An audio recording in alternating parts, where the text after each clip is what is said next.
Ayaqların şişirsə, ödəm yığırsa, bu artıq həyəcan təbliğidir. Buna bir tədbir görmək lazımdır. Qardaş, bir dənə ayaqlarına bax, elə bir nasosla piliyiblər, bu dəqiqə partlayacaqmış kimi. Bilsən niyə belə olur? Çünki limfa dövranın zəifdir. Limfa dövranı zəif olan insanlarda ayaq şişir, ödəm yığır, selülitlər yaranır.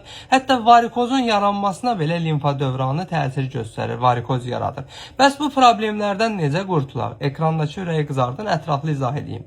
Sizə dərmansız kanur drenej çayı ilə bu problemlərin qarşısını almağı izah edirəm. Deməli, yaxınlaşırsınız aptekə, bu çayı əldə edirsiniz. Bu çayı gün ərzində istifadə etdiyiniz zaman limfa dövranının hərəkətini yaxşılaşdırır.